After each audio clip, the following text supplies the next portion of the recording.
आदित्य पाल हूँ। मैं triple IT CCT से बीटेक कर रहा हूँ और मेरी मेंस की रैंक 34,000 है और मैं गया सिटी से बिलोंग करता हूँ। तो हम आज क्वेश्चन नंबर 3.21 से स्टार्ट करेंगे।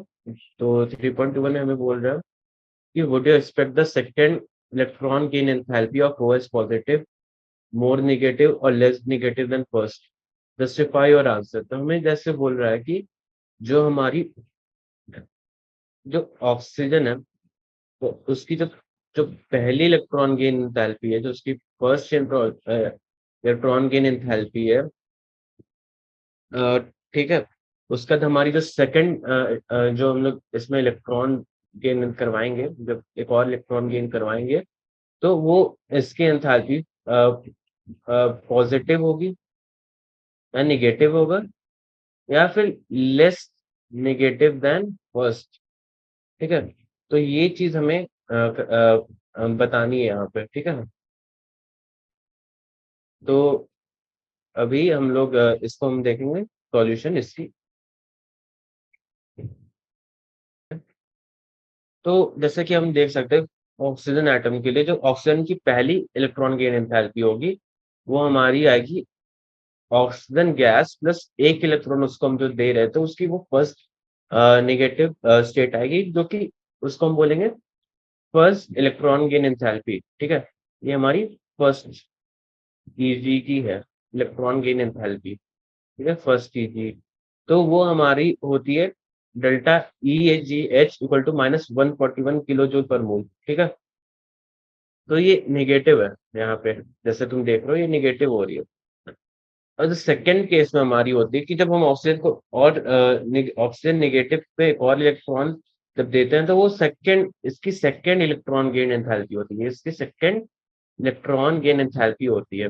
और ये हमारी प्रिस्क्राइबली ये पॉजिटिव होती है। ठीक है।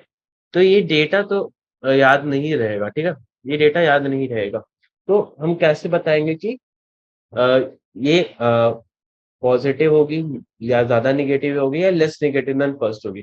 तो ऐसा है कि जब तुम देखो, तुमको डेटा तो याद नहीं रहेगा, पर तुमको ये याद जरूर रखना है कि तुम्हारी जो ऑक्सीजन की सेकंड इलेक्ट्रॉन गेन एंथैल्पी है, वो हमारी और first electron gain enthalpy negative होती है, क्योंकि इसके इस कंसेप्ट के ऊपर बहुत सारे क्वेश्चंस है। मतलब तुम अगर इनऑर्गेनिक में देखो तो काफी सारे क्वेश्चंस आएंगे हमारे। ठीक है, इस कंसेप्ट के ऊपर। अब हम देखते हैं क्यों ऐसा है। तो जो हमारी first electron gain enthalpy of oxygen atom है, वो नेगेटिव होती है, क्योंकि energy is release when a gases atom accepts an electron. जब भी कोई गैसेस एटम है, कोई भी गैसेस एटम जब भी एक इलेक्ट्रॉन एक्सेप्ट करता है, तो उसके अंदर से एनर्जी रिलीज होती है। ठीक है। ये कंसेप्ट हमारी इनऑर्गेनिक के बेसिस पे, ऑल्दो केमिस्ट्री पूरी लिंक्ड है फिजिकल इनऑर्गेनिक और इनऑर्गेनिक। तो ऐसा तो बोलने का कोई मतलब नहीं है कि ये सिर्फ इनका फिजिकल कंसेप्ट है, ये एक्चुअली दोनों में है। और तो first electron gain enthalpy of oxygen atom negative होती है, क्योंकि जब भी कोई गैसेस एटम इलेक्ट्रॉन एक्सेप्ट करता है, तो वो एनर्जी रिलीज करता है और वो एक मोनोवैलेंट अनायन फॉर्म करता है। यहाँ पे हमारी मोनोवैलेंट अनायन है। ये ऑक्सीजन गैस जो होती है वो O2 के फॉर्म में होगी। ठीक है। ये और ये अनायन फॉर्म बैलेंस नहीं हो रहा है यहाँ पे। बैलेंस क्यों करेंगे, अभी मैं बता रहा हूँ कि बैलेंस करने का कोई मतलब नहीं होता, क्योंकि तुमको ऐसा दिखाना है बस। ठीक है। तो it's not matter of balancing equation, क्योंकि बस अभी तुम समझाने के लिए बता रहे हो, तो कोई जरूरत नहीं है। तो यहाँ पे एक मोनोवैलेंट अनायन फॉर्म होता है।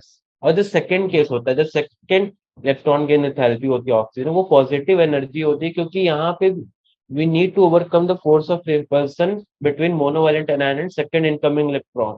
जो हमारे ये है, दोनों निगेटिव है। दोनों देख रहे हो जैसे निगेटिव निगेटिव, तो दोनों के बीच वो फोर्स ऑफ रिपल्शन होगी।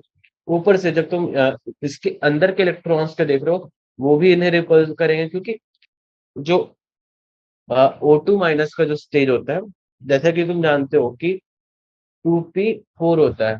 ठीक है। ऑक्सीजन का 2p4 होता है, +1 2p5। और ये जो 5 इलेक्ट्रॉन है, ठीक है, 5 इलेक्ट्रॉन, जो तुम्हारे 5 इलेक्ट्रॉन छठे इलेक्ट्रॉन को अंदर लाएंगे, तो वो स्टेबल हो जाएगा, ये 2p6 में जरूर चल जाएगा। और जब वो अंदर लाएंगे ना, तो बहुत ज्यादा उसका, एक तो तुम्हारा 5 इलेक्ट्रॉन का रिपल्शन फोर्स एक आने वाले इनकमिंग इलेक्ट्रॉन पे लग रहा है। ठीक है। ये इलेक्ट्रॉन का ये repulsion repulsion repulsion repulsion repulsion लग रहा है। ऊपर से तुम्हारा जो अनायन है वो भी निगेटिव है, मतलब टोटल जो है ये भी नेगेटिव है, इसका भी बड़ा सा रिपल्शन इसमें लग रहा है। तो इस रिपल्शन की एनर्जी को ओवरकम करने में हमारे को एक्स्ट्रा एनर्जी देनी पड़ती है, तो उसको ही इसी कारण से हमारा second electron gain enthalpy of oxygen negative हो पॉजिटिव होता है। ठीक है, ठीक है। अब क्वेश्चन नंबर 22 पे चलेंगे।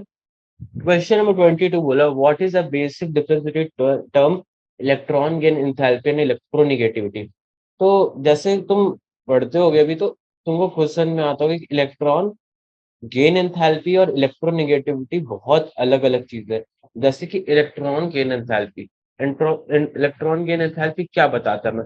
Electron gain enthalpy refers to a tendency of an isolated gaseous atom to accept an additional electron to form a negative ion। ठीक है, इलेक्ट्रॉन गेन एंथैल्पी में क्या बताता है, रेफर्स टू द टेंडेंसी, वो tendency बताता है आइसोलेटेड गैसेस एटम जो है उसको एक एडिशनल इलेक्ट्रॉन एक्सेप्ट करने का, एक नेगेटिव आयन बनने की टेंडेंसी को बताता है इलेक्ट्रॉन गेन एंथैल्पी। ठीक है, वहीं पे इलेक्ट्रोनेगेटिविटी हमें रेफर करता है tendency of atom of an element to attract shared pair of electron.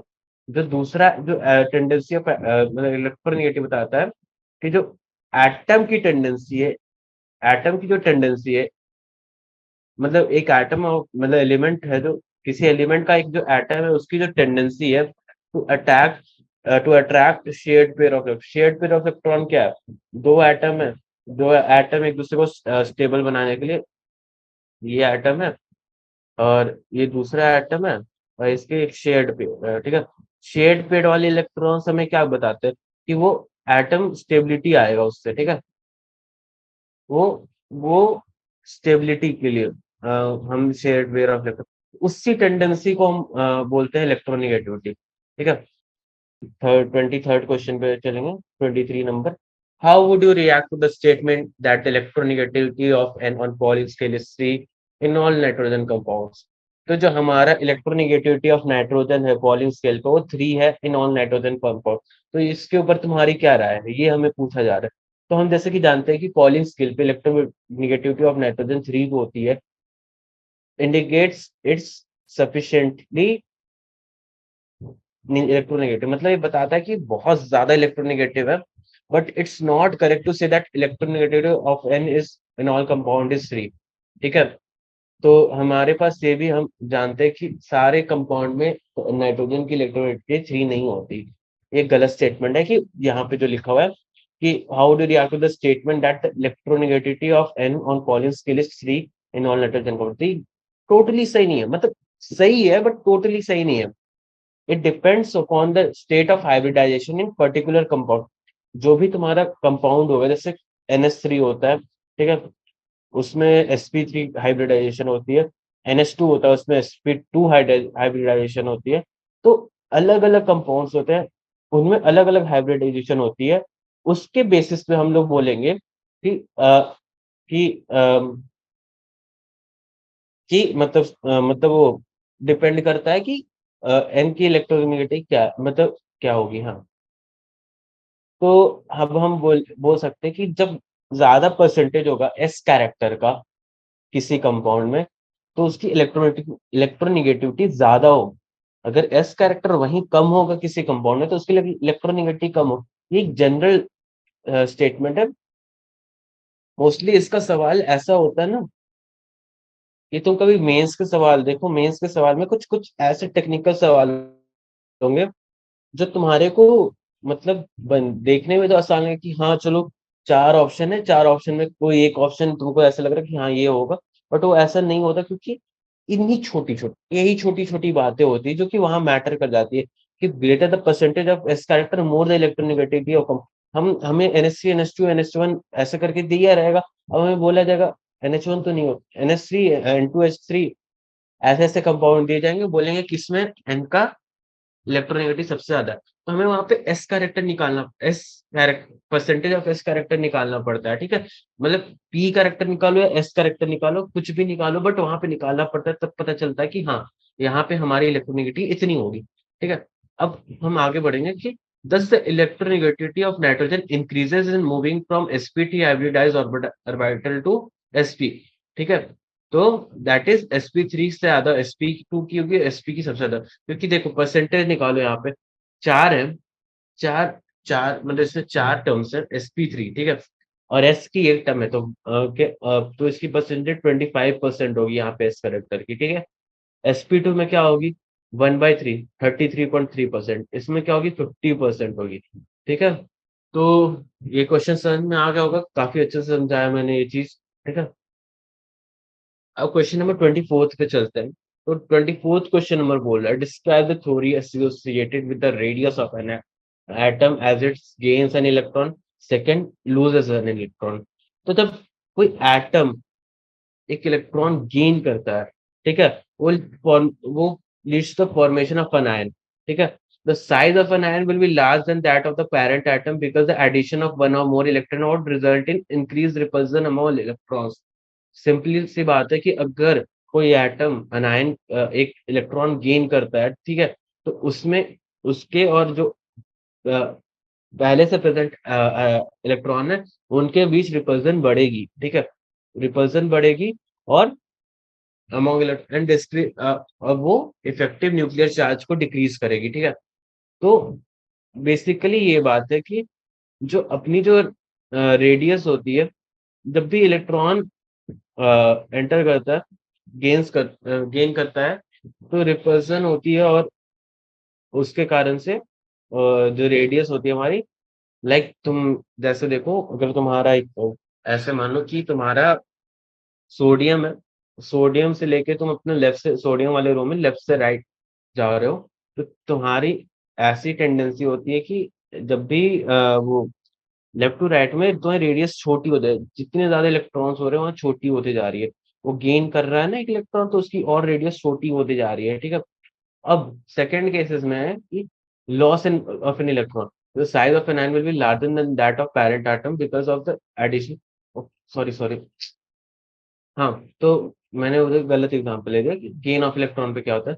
तो जैसे हमने लास्ट टाइम में एक क्वेश्चन किया था कि जो हमारा जैसे कुछ एटम्स दिए हुए थे, Na+, K+, ठीक है, Ca2+, तो हमें बोल रहा था कि इनमें आप रेडियस की साइज कंपेयर करो, तो K+ की बड़ी होगी Ca2+ की, और Na+ की दोनों से छोटी होगी, क्योंकि वो ऊपर वाली रो में लाई करता है, तो ऑब्वियस सी बात है कि ऊपर वाली नीचे से बड़ी नहीं हो सकती, ठीक है। तो जैसे जैसे एक कोई अगर एटम है, एटम के में अगर एक इलेक्ट्रॉन गेन करता है, तो रिपल्सन के कारण उस एटम का साइज बढ़ते जाता है, ठीक है, रिपल्सन के कारण उस एटम का साइज बढ़ता है। इसीलिए बोलते हैं कि जो अनायन होती है, अगर जब एक कोई एटम एक इलेक्ट्रॉन गेन करके अनायन बनता है, तो अनायन की साइज जो पेरेंट एटम से काफी बड़ी होती है, ठीक है, कंपेरेटिवली बड़ी होती है। सेकंड केस में बोला लॉस ऑफ एन इलेक्ट्रॉन, तो loss of an electron from an atom result in formation of a cation. A cation is smaller than its parent atom because it has former electron while its nuclear charge remain the same. जब भी एक cation बनता है, तो cation जब भी निकलता है, ठीक है, कटायन जब भी निकलता है, और तो वो रिपल्सन तो कम होती ही है, रिपल्सन कम होती है, ऊपर से न्यूक्लियर चार्ज रिमेन सेम, तो उसकी जो रेडियस होती है वो छोटी हो जाती है, और ठीक है, इलेक्ट्रॉन जब गेन करता है तो न्यूक्लियर चार्ज इफेक्ट होता है, वो डिक्रीज करता है, बट जो हम जब भी कटायन ऐड होती है, तो न्यूक्लियर चार्ज रिमेन सेम, ठीक है। तो आयनिक रेड तो हम यहाँ पे एक एग्जांपल से समझेंगे कि क्या हो रहा है। देखो, atomic radius of chlorine, chlorine की एटॉमिक रेडियस 64 पिकोमीटर है, 64 पिकोमीटर। वहीं ionic radius of F minus देखो 136 पिकोमीटर। तुम अगर जस्ट डबल ही बोलो तो उससे ज्यादा है, ठीक है। मैंने बोला ना कि बहुत ज्यादा बढ़ जाती है, और तुम कंपेरेटिवली देखो तो काफी ज्यादा बड़ी है, 2 गुने से ज्यादा बड़ी है। वहीं पे एटॉमिक रेडियस ऑफ Na तुम्हारा 186 पिकोमीटर, और आयनिक रेडियस ऑफ Na+, इसकी जस्ट आधी आधी है, 93 होती है इसके आधा। सोच रहे हो कितनी इफेक्ट हो रही है एक इलेक्ट्रॉन आने और एक इलेक्ट्रॉन जाने से। तो वो देख रहे हो साइज ऑफ, तो यही है theory associated with radius of atom as it's gain and loses an electron, ठीक है। अब 25th क्वेश्चन नंबर पे चल रहा है। 25th क्वेश्चन नंबर हमें ये बोल रहा है, what do you expect the first ionization enthalpy for two isotopes of same element to be same और डिफरेंट, ठीक है। तो आइसोटोप्स तो फिर जस्टिफाई योर आंसर। तो हमें बोल रहा है जो आइसोटोप्स होते हैं, तो आइसोटोप्स हाइड्रोजन और सल्फर्स के होते हैं। तो वो मान लो कि जो आइसोटोप्स हैं, उनमें पूछ रहा है कि जो आयनाइजेशन एंथैल्पी होती है, फर्स्ट आयनाइजेशन एंथैल्पी, वो सारे आइसोटोप्स में सेम होती है, डिफरेंट होती है? क्योंकि आइसोटोप्स में ionization enthalpy होती है among the other thing depends upon the electronic configuration and nuclear charge। जो पूरी आयनाइजेशन एंथैल्पी होती है वो दो चीजों पर डिपेंड करती है, electronic configuration and nuclear charge, जो कि नंबर ऑफ इलेक्ट्रॉन्स है और नंबर ऑफ प्रोटॉन है। और हम जैसे कि जानते हैं कि isotopes vary on number of neutrons, ठीक है? Isotopes vary on number of neutrons, not a number of electrons and not a number of protons. वो इफेक्टिव न्यूक्लियर चार्ज और नंबर ऑफ इलेक्ट्रॉन जब सेम रहते हैं आइसोटोप्स में, तो हम नहीं बोल सकते कि आयनाइजेशन एंथैल्पी चेंज करेगी। समझ रहे हो? क्योंकि बस नंबर ऑफ न्यूट्रॉन्स चेंज होते हैं एक आइसोटोप्स में दूसरा आइसोटोप्स कंपैरिजन में। हाइड्रोजन, ड्यूटेरियम और ट्रिटियम में बस नंबर ऑफ न्यूट्रॉन्स का अंतर है, एक में एक है, एक में दो है, एक में तीन है, वैसे ही बस। ठीक है? तो तो हम यहाँ पे बोल सकते हैं since isotopes of element have same configuration and same nuclear charge, so they have the same ionization enthalpy। ठीक है? Same first ionization enthalpy। Okay. अब 26 नंबर क्वेश्चन में आ रहे हैं।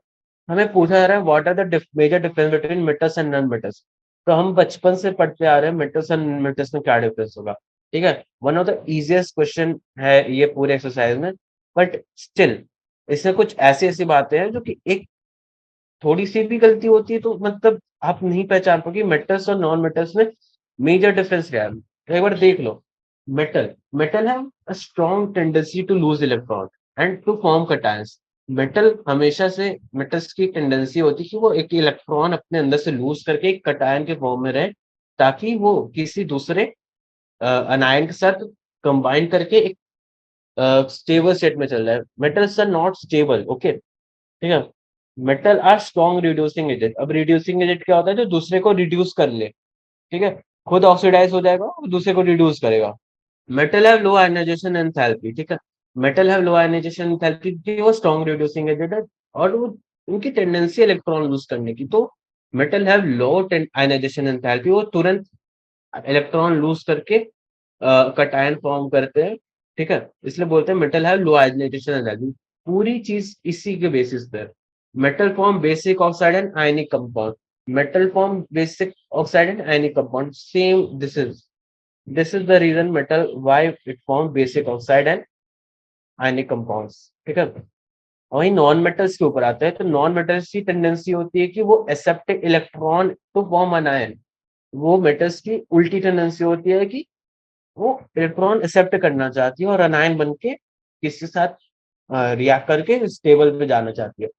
ठीक है? They are strong oxidizing agent. वो दूसरे को ऑक्सीडाइज इसलिए कर देती है, खुद आराम से रिड्यूस हो जाती है। अब नेक्स्ट क्वेश्चन पे आते हैं, नेक्स्ट चीज पे आते हैं। They have high ionization enthalpies. उनकी आयनाइजेशन एंथैल्पी हाई होती है क्योंकि वो इजिली इलेक्ट्रॉन लूज नहीं कर सकते। उनको फोर्सली करवाना पड़ता है, हीट करके करवाना पड़ता है, या फिर इलेक्ट्रोलिक्विड करके करवाना पड़ता है, कैसे भी, but we have to give some energy to make them ionization happen. ठीक है? एनर्जी वैसे भी नहीं होती है कि छोटी-मोटी लगे।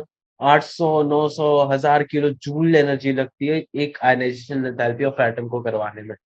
तो बहुत हाई एनर्जी लगती है नॉन मेटल्स का आयनाइजेशन करवाने में। ठीक है? और फिर उसके बाद they form acidic oxide and covalent compound. They form acidic oxide and covalent. Non metal have tendency to form acidic oxide and covalent compound. ठीक? तो अब हम नेक्स्ट क्वेश्चन पे आएंगे। Use the periodic table to answer the following question. Identify an element with 5 electron in outer subshell. तो हमें बोल रहा है कि identify an element with 5 electron in outer subshell. तो जो फर्स्ट हमें आती है, तो फर्स्ट हमें क्या है?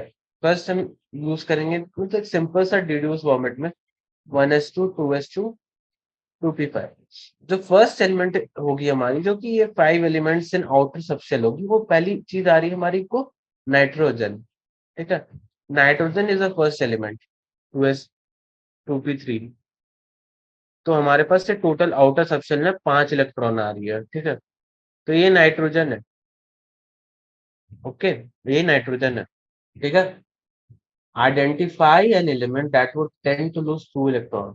कौन सा एक एलिमेंट होता है, हमें देख के बताना कि जो कि टेंड टू लूज 2 इलेक्ट्रॉन्स, ठीक है।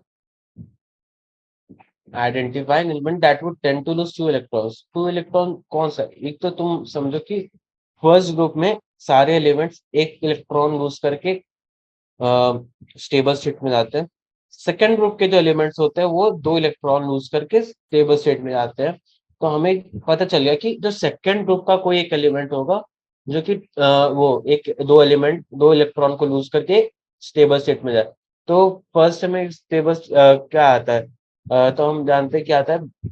बेरिलियम, मैग्नीशियम, कैल्शियम, बेटा मांगे, कार स्कूटर, बापराजी, ठीक है।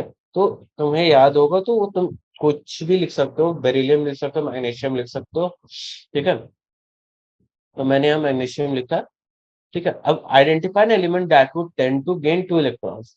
अब वापस वही जाओ, हमें जैसे कि ग्रुप 17 देखना है, ठीक। ग्रुप 17 में देखते हैं तो हम जानते हैं कि जो फ्लोरीन फ्लोरीन जैसे एलिमेंट है वो एक इलेक्ट्रॉन गेन करके स्टेबल होता है। फ्लोरीन क्लोरीन जैसे एक एलिमेंट एक इलेक्ट्रॉन गेन करके स्टेबल होते हैं। और वही जो उसके एक पहले ग्रुप 16 आ जाओ, तो उसमें फ्लोरीन क्लोरीन है ना, तो 2 इलेक्ट्रॉन वाले कौन से हो गए, ऑक्सीजन वाला तो उससे टीपो, ऑक्सीजन ऑक्सीजन का ग्रुप होगा ग्रुप 16 या। तो ग्रुप 16 के जो एलिमेंट्स है वो गेन करेंगे 2 इलेक्ट्रॉन, ठीक है। तो हमें पीरियोडिक टेबल से देख के हम कोई भी ग्रुप 16 के कोई भी एलिमेंट्स का नाम यहाँ हम लिख सकते हैं, ठीक है। अब क्वेश्चन नंबर 4 में हमें पूछ रहा है identify the group having metal, non metal, liquid as well as gas at room temperature. सबसे इंपॉर्टेंट क्वेश्चन है पूरे एक्सरसाइज में कि तुमको जो मतलब लिटरली तुमको याद करके रखना पड़ेगा कि ग्रुप 17 में आयोडीन मेटल होता है, ठीक है। और ब्रोमीन ये सब नॉन मेटल, ब्रोमीन लिक्विड होता है। और as well as gas, iodine gas नहीं होता, क्लोरीन गैस होता है एट रूम टेम्परेचर पे, ठीक है।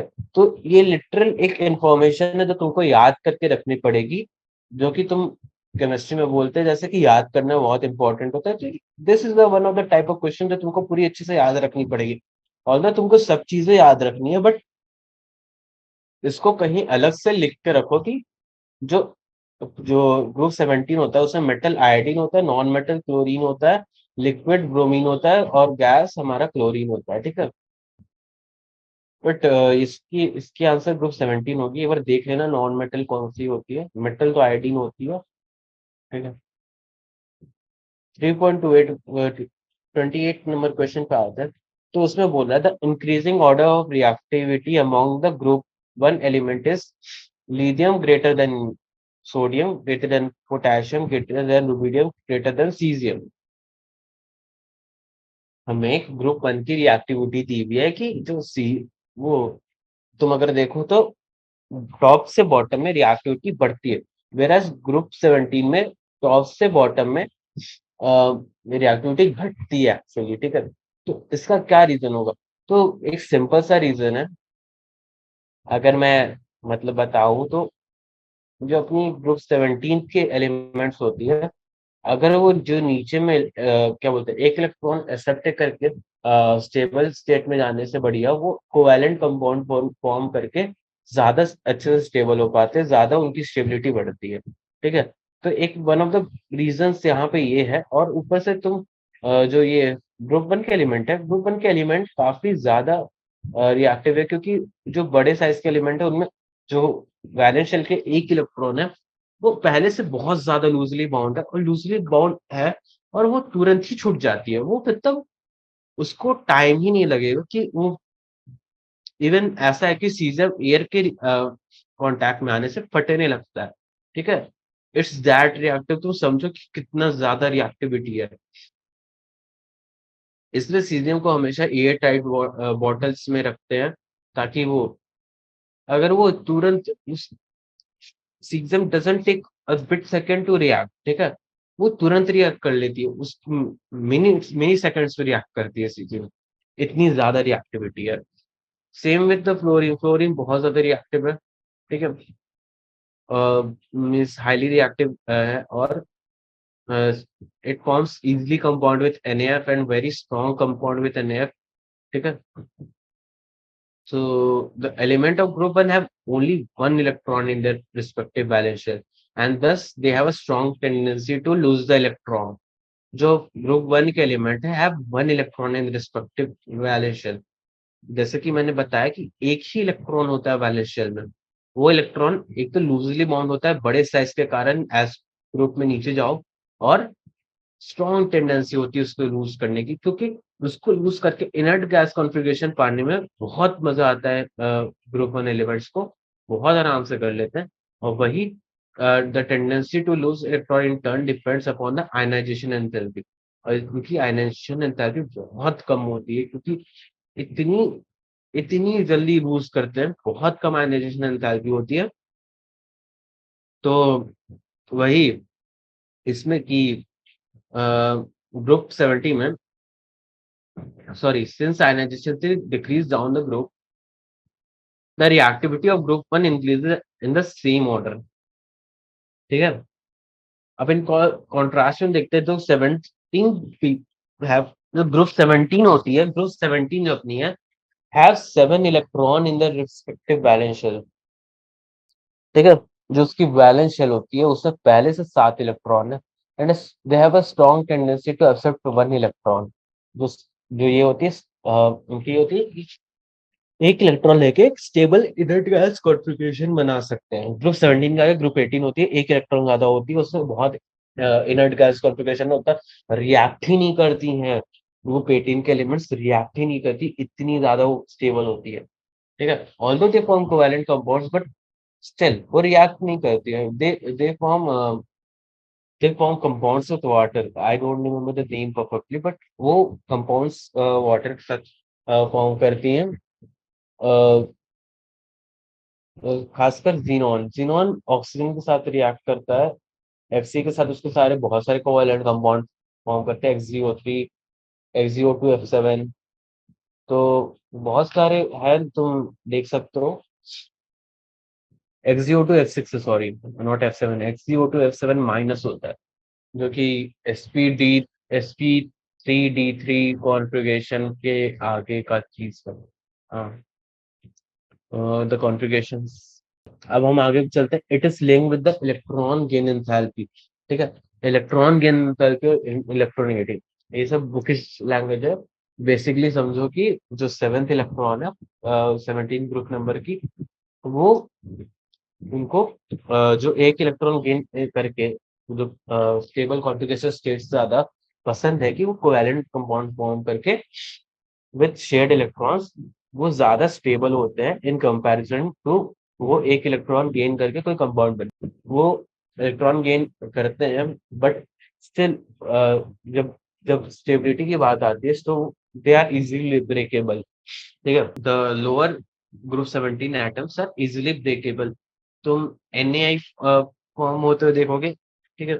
बट अगर उसी की कंपैरिजन में तुम NaF को देखोगे, तो NaI is not so means have not so much ionic character. It will have more covalent character in it, ठीक है? और वही NaF में देखो तो बहुत हाईली आयनिक कैरेक्टर होता है। तुम जैसे देख रहे हो, NaF हो गया, NaCl, NaBr। तो NaCl, NaBr सॉल्ट है, NaI बिल्कुल ही मतलब ऐसा है कि उसको तुम आयनिक बोलोगे ही नहीं। मीन्स तुम बोलो कि उसमें मोर मीन्स अगर NaCl, NaBr के कंपैरिजन में देख रहे हो, NaI में तुमको कोवैलेंट कैरेक्टर दिखेगा, ठीक है? कि अ, बड़े जैसे ही एटम्स का साइज बड़ा होता है, तो जैसे जैसे ज्यादा इलेक्ट्रॉन्स होते हैं, it is very hard for the nucleus to keep intact the all electrons. एक भी इलेक्ट्रॉन ज्यादा होता है, बहुत ज्यादा इंटरनल चेंजेस हो जाती है, एटम डिस्ट्रॉय हो सकता है, कुछ भी हो सकता है, बट बहुत ज्यादा वो होती है, इसलिए covalent compounds are more better in that case जब वहां पे ज्यादा इलेक्ट्रॉन्स हो, कंपाउंड इजिली फॉर्म बॉन्ड्स चारों दिशा ऐसे मिल जाते हैं, इसीलिए बहुत अच्छी खासी बॉन्ड्स बनती है कोवैलेंट बॉन्ड में ग्रुप 17 के एलिमेंट्स से। अभी हम आगे जब पढ़ेंगे कोवैलेंट कंपाउंड्स और आयनिक कंपाउंड्स से, तब पता चलेगा कि हाँ क्या क्या फायदा होता है ये चीज का। अभी ये चीज याद करने वाली लग रही होगी, बट जब तुम इसको पढ़ोगे चैप्टर्स में ना, तब पता चलेगा। अब हम क्वेश्चन नंबर 29 पे आ रहे हैं, तो हमें क्वेश्चन नंबर 29 एक सिंपल सा सवाल है। Right the general outer electronic configuration of SPD and F block. जब हमने एसपीडी और एफ ब्लॉक बुक से पढ़ा होगा, the S block element, the P block element and the D block element. तो यहाँ पे देखो, यहाँ पे लिखा हुआ है एस ब्लॉक एलिमेंट्स में कि दे have a configuration NS1 and NS2, the outer most electronic configuration. एक हमारे पास ये होगी, ठीक है। और हम चलेंगे पी ब्लॉक पे। पी ब्लॉक पे देखो, तो पी ब्लॉक में इलेक्ट्रॉनिक कॉन्फ़िगरेशन हमारे पास क्या है, NS2P1 से लेके NS2P6 तक, ठीक है। NS2P1 से लेके NS2P6 तक, ठीक है। अब डी ब्लॉक पे चले, तो डी ब्लॉक में हमारे पास इलेक्ट्रॉनिक कॉन्फ़िगरेशन क्या दी हुई है, N-1 D1 से लेके 10 NS02 except for Pd where it is electronic configuration है 4D10 5S0, ठीक है। ये सब एक्सेप्शन याद करना पड़ेगा। और ये देखो transuranium elements after uranium, ये सब याद करने की चीजें, काफी अच्छे से याद करना पड़ेगा। और यहाँ पे हमें इसकी इलेक्ट्रॉनिक कॉन्फ़िगरेशन ये N-2 F1 से 14, N-1 D0 से 1। देखो ये याद करो, ये इंपॉर्टेंट है डी, कि हम ये तो लिख देंगे N-2 F1 से 14 हो जाएगा, और सबसे बड़ी गलती हो जाती है N-D भी लिख दोगे और यहाँ पे लिख दो 1 to 10। 1 to 10 नहीं होता है, यहाँ पे 0 to 1 होता है, ठीक है। और वो NS2 is common all everything. So basically ये हमने देख लिया यहाँ पे। तो यहाँ हमने मेटल नॉन मेटल देखी थी, ओके। अब तो हमने अब यहाँ पे बोला कि right the general outer electronic configuration of SPD and F block element. तो बेसिकली तुमको ये थोड़ा बहुत याद करके रखना पड़ेगा। जो अपने एस ब्लॉक एलिमेंट्स होते हैं, तो उनका जनरल इलेक्ट्रॉनिक कॉन्फ़िगरेशन होता है S1 से लेकर 2 तक, ठीक है। दो दो ही इलेक्ट्रॉन उसमें जा सकती है एस सबशेल में। तो पर हम ये जानते हैं कि जो एन की वैल्यू होती है यहाँ पे 1s2 से लेके 7s2 तक सारी होती है, ठीक है। तो हमारी general outer electronic conformation S block की आएगी 1 NS2 से लेके N=1 से लेकर 7 तक का, ठीक है। और सेकंड हमें पी ब्लॉक का लिखा, पी ब्लॉक में हमें क्या लिखा है, पी ब्लॉक में लिखा है कि NS2 NP1 से लेके 6 और N=2 से लेके 7 पे लिखा है कि 1s2 अगर किए तो 1p6 हो जाएगा, जो कि ऐसा पॉसिबल नहीं है। तो हम N=2, तो जो आउटर इलेक्ट्रॉनिक कॉन्फ़िगरेशन होगी वो 2s2 या 2p6 ऐसे इस फॉर्मेट में ही होगी, ठीक है। आउटर इलेक्ट्रॉनिक कॉन्फ़िगरेशन हमेशा इस फॉर्मेट में ही होगी। सारी चीजें अबव प्रिंसिपल से वेरीफाइड है। जो N+S हो, ये N+P वाली वैल्यू है, सब बराबर ही होती है इसकी वैल्यू, जो आउटर इलेक्ट्रॉनिक। तो सबका वैल्यू ऐसे होगा, वैसे वैसे इसकी ऑर्डर होगी एनर्जी लेवल की, ठीक है। पूरी चीजें लिंक्ड है। तो हमारे डी ब्लॉक पे जैसे देख सकते हो N-1 D 1 से लेकर 10, N-1 D 1 से लेकर 10, NS0 से 2, and N=4 to 7 क्यों, the D subset start from third row, so third period. तो थर्ड पीरियड से होता है और उसकी आउटर सबसेल में कोई एस सीरीज होती है, ठीक है। मतलब 4s हो गई, जैसे 3 है तो 4s हो गई, 4D है तो 5s होगा, ठीक है। वैसे ही हमेशा रहेगी डी ब्लॉक की। एफ ब्लॉक में देख सकते हो, एफ ब्लॉक में है N-2 F 0 से 1 0 से 14 और N-1 D 0 से 1। जैसे मैंने बताया था 0 से 1 इंपॉर्टेंट होता है और NS2। और यहाँ पे N=6 से 7, क्योंकि एफ ब्लॉक हमेशा से 6 और 7 पीरियड में ही रही है, उसके ना ऊपर है ना उसके नीचे है, ठीक है। तो 6 से 7 पीरियड में पूरी एफ ब्लॉक भरी हुई है। तो यहाँ पे हमने उसकी जनरल इलेक्ट्रॉनिक कॉन्फ़िगरेशन देख लिया। अब हम क्वेश्चन नंबर 30 पे चलेंगे। 30 क्वेश्चन नंबर में ये बोल रहा है कि assign the position of element having outer electronic configuration NS2 NP3 for N=3। Simple सी बात है, 3 बार डाल दो उसमें, तो उसमें आ रही है 3s2 3p4। हम इतना जानते हैं 3s2 3p4 सल्फर की इलेक्ट्रॉनिक कन्फिग्रेशन होती है 1s2 2s2 के बाद 2s2 2p6 3s2 3p4 के बाद ये एलिमेंट सल्फर होगा, ठीक है। इसकी आउटर इलेक्ट्रॉनिक कॉन्फ़िगरेशन दी है। सेकंड में हमें दिया हुआ है n इक्वल टू 4 के लिए n-1 d2 ns2, तो 4 पुट कर दो वहां पे, तो हमें आ रहा है 3d2 ns2। ठीक है, 3d2 ns2। अब 3d2 याद करो, ns2 हमारा कहाँ तक होगा? अगर 4s2 हम देख रहे हैं, 4s2 कहाँ तक आता है? 4s2 हमें आएगा 3d0 4s2, मतलब कैल्शियम, कैल्शियम के बाद आती है हमारी वो scandium titanium, scandium titanium vanadium. ठीक है, तो हमारी डी ब्लॉक वहां से स्टार्ट हो रही है, scandium and vanadium titanium, scandium. Sachin Tendulkar very creative man. Okay, हाँ। तो scandium titanium, second element is titanium, और 3d2, 3d2 is for titanium only. ठीक है, 3d जीरो होता तो पोटेशियम कैल्शियम, कैल्शियम पे एंड हो जाता, और अगर हमारा 3d1 है तो स्कैंडियम है, स्कैंडियम हो गया, और 3d2 हो गया तो हमारा टाइटेनियम हो गया। ओके, थर्ड पे आते हैं। थर्ड हमें बोल रहा है n इक्वल टू 6 के लिए मतलब ये n-2 f7 n-1 d1 और ns2, तो n इक्वल टू 6 पुट करो तो वहां पे आएगा 4f7। ठीक है, 4f7, 3d1 और 6s2, 6 सीरीज है। ठीक है, 6 पीरियड है, और लास्ट इलेक्ट्रॉन हमारी एफ ऑर्बिटल में जा रही है, तो वो ग्रुप 6। तो हम अपने आप को वैसे अबव प्रिंसिपल वाले रूल से 1:2:2 वाली डायग्राम से हम इसमें निकाल सकते हैं इसकी जेड की वैल्यू क्या होगी। और फिर हम अपनी जेड की वैल्यू को अगर पीरियोडिक टेबल के बाद मैच कर लें, तो हम यहाँ पे देख सकते हैं xenon 4f7 5d1 6s2, element का नाम गैडोलीनियम है। ठीक है, एलिमेंट का नाम गैडोलीनियम है। अब क्वेश्चन नंबर 3.31 में हमें पूछा था first and second ionization enthalpy in kilojoule per mole and the electron gain enthalpy in kilojoule per mole of two elements are given लो। एलिमेंट 1 की हमारे को दी हुई है आयोनाइजेशन एंथैल्पी 520 है, एलिमेंट 2 की हमें दी हुई है 7300 है, और इसकी इलेक्ट्रॉन गेन एंथैल्पी -60 है। सेकंड क्वेश्चन में जैसे दिया हुआ है 419 है, 3051 है और -48 है। थर्ड क्वेश्चन में गिवन है 1681 है, 3374 है, -328 है। फोर्थ में दी हुई है 1008 है, 1846 है, -295 है। वाई में हमें गिवन है 232 372 5251 है, +48। सिक्स में हमें दी हुई है 738 1451 एंड -40। तो इस डेटा के बेसिस पे हमें बताना है कि ए द लीस्ट रिएक्टिव एलिमेंट। तो लीस्ट रिएक्टिव एलिमेंट हमें क्या होगी? एलिमेंट नंबर 5 होगी, क्योंकि देखो लीस्ट रिएक्टिव क्यों है?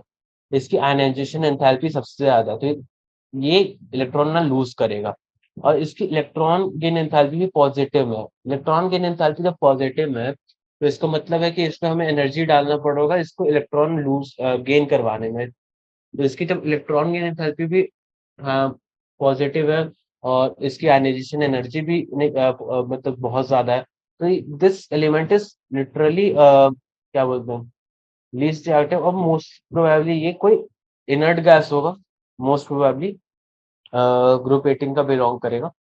ये बहुत ज्यादा ही इसकी रिएक्शन बहुत ही कम है। तो सेकंड क्वेश्चन में पूछा है द मोस्ट रिएक्टिव मेटल। ठीक है, तो मोस्ट रिएक्टिव मेटल, सो इसको हम लोग कैसे देखेंगे? इसका हमें एलिमेंट 2 है, एलिमेंट 2 कैसे होगा? क्योंकि इसकी पहले तो आयनाइजेशन एंथैल्पी, जो फर्स्ट आयनाइजेशन एंथैल्पी बहुत कम है सबके कंपैरिजन में, और इसकी जो सेकंड आयनाइजेशन एंथैल्पी है वो भी सबके कंपैरिजन में काफी कम है। ठीक है, मीन्स ऑल्दो तुम यहाँ पे बोलोगे कि यहाँ पे गैप है, but the first ionization enthalpy shows that it's a metal. Okay, और इसकी जो इलेक्ट्रॉन गेन एंथैल्पी है वो भी नेगेटिव में है, like it's negative but it's not so much negative. तो ये तुम इसको इसको इसको और इसको मेटल कंसिडर कर सकते हो, बट सॉरी इसको नहीं, इसको मेटल कंसिडर कर सकते हो, और ये दोनों नॉन मेटल होंगी। ठीक है, हमें पूछा है तो मोस्ट रिएक्टिव नॉन मेटल, तो मोस्ट रिएक्टिव नॉन मेटल कौन सी होगी? तो आई थिंक एलिमेंट 3 होनी चाहिए। हाँ, एलिमेंट 3 हमारी मोस्ट रिएक्टिव नॉन मेटल होगी, क्योंकि उसकी आयनाइजेशन एंथैल्पी बहुत ज्यादा है, और उसमें जो इलेक्ट्रॉन की एंथैल्पी है काफी निगेटिव में है, मीन्स वो काफी इजिली इलेक्ट्रॉन लूज करती होगी। ओके, तो हमारे पास the most reactive non metal अपने पास एलिमेंट 3 होगी, और the least reactive non metal just उसके नीचे होगी, एलिमेंट नंबर 4। क्योंकि उसके आयनाइजेशन एंथैल्पी भी थोड़ी कम है, आयनाइजेशन एनर्जी भी थोड़ी कम है, सेकंड आयनाइजेशन एंथैल्पी भी थोड़ी कम है, और उसकी इलेक्ट्रॉन की एंथैल्पी ऊपर वाले से थोड़ा कम है, -295 है। ठीक है।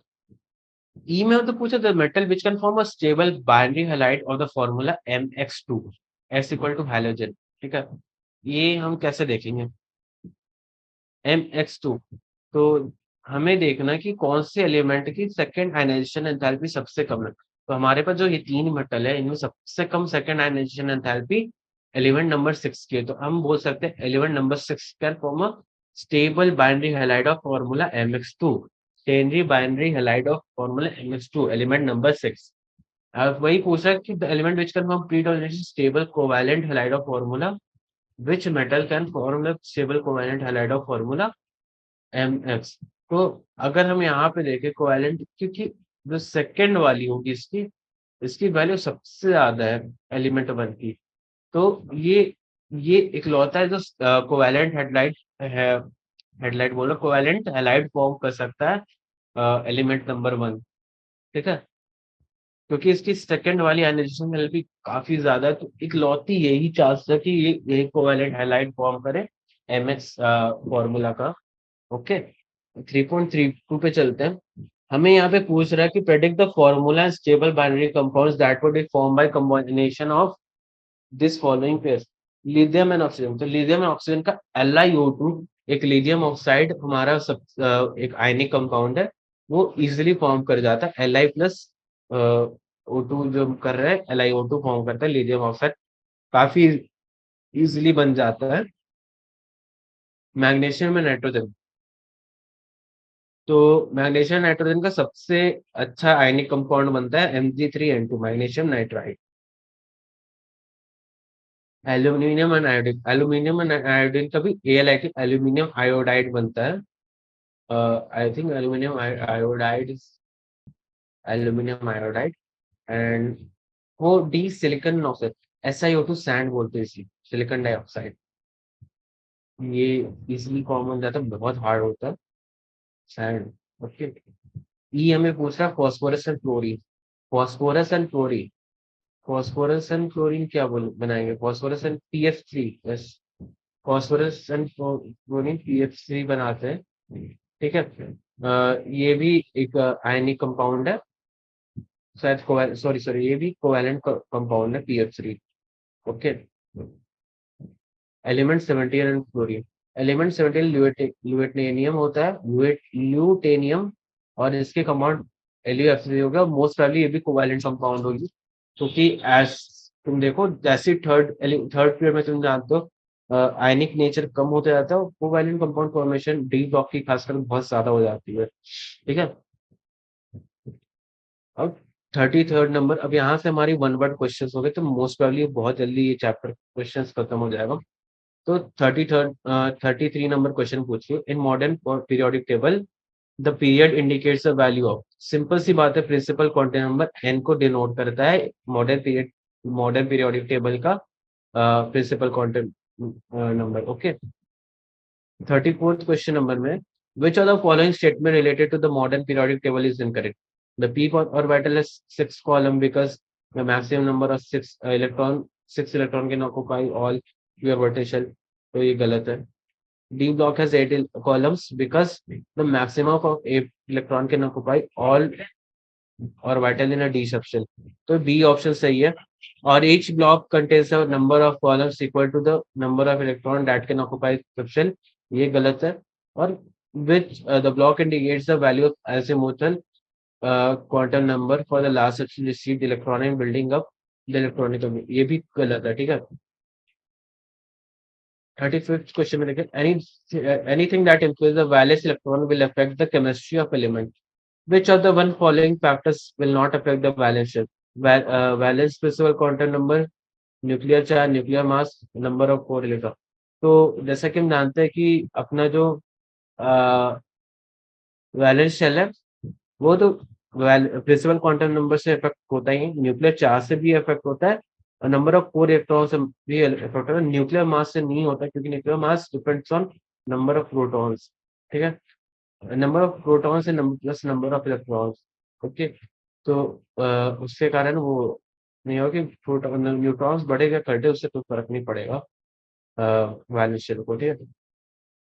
साइज ऑफ आइसोइलेक्ट्रॉनिक लीजिए F minus Na Na plus infected by nuclear charge, simple सी है, ये हम कब से डिस्कस करते आ रहे हैं, ठीक है। 37th क्वेश्चन है, which one of the following statement is correct with in relation to ionization enthalpy. तो ionization enthalpy increases for each successive electron, ये तो नहीं होगा। ये मतलब ये मतलब बिल्कुल सही स्टेटमेंट है कि ionization and enthalpy increases for each successive electron. Greater greatest increase in ionization is experienced on removal of electron from the core number। ये वही सही है कि नोबल गैस कॉन्फिगरेशन तोड़ने में बहुत ज्यादा एनर्जी लगेगी, और end of the valence electron is marked by a big jump in energy, ये भी सही है, ठीक है। तो हमारे पास ऑप्शन डी बची, तो डी हमारी गलत होगी। Removal of electron from orbital bearing lower n values easier than orbital है, जबकि ये उल्टा होता है, लोअर एन वाली की रिमूवल ज्यादा हार्ड होती है। Consider the following elements, correct order of the metallic characteristic. तो सबसे ज्यादा हमारा सोडियम का होगा, फिर मैग्नीशियम का होगा, फिर एल्यूमिनियम का होगा, फिर बेरियम का होगा, ठीक है, बोरॉन का होगा सॉरी, ठीक है। तो हमारी टी ऑप्शन सही होगी। और consider the element B C N F and S I in the correct order of non metallic character. सबसे ज्यादा नॉन मेटालिक करेक्टर फ्लोरीन का होगा, फिर इसका नाइट्रोजन का होगा, फिर कार्बन का होगा, फिर बोरॉन का, फिर सिलिकॉन, बस, ठीक है। And considering the element F C L O and N, the correct order of their chemical activity in term of oxidizing properties, F F का सबसे ज्यादा होगा, फिर ऑक्सीजन का होगा, फिर क्लोरीन का होगा, फिर नाइट्रोजन, हाँ FOClN, हाँ बी ऑप्शन होगी हमारी, ठीक है। तो ऐसे देख लेना, कोई प्रॉब्लम हो तो सब चीज मतलब चैप्टर में ऑलरेडी लिखी हुई है, तो ऊपर पढ़ के देख लो, एक्सरसाइज काफी आसान थी इसकी। तो फिर अभी क्लास में यहाँ पे एंड कर रहा हूँ, हमारी पूरी एक्सरसाइज वाली सॉल्व हो गई है। Wish you best of luck for your exams and take care, bye bye.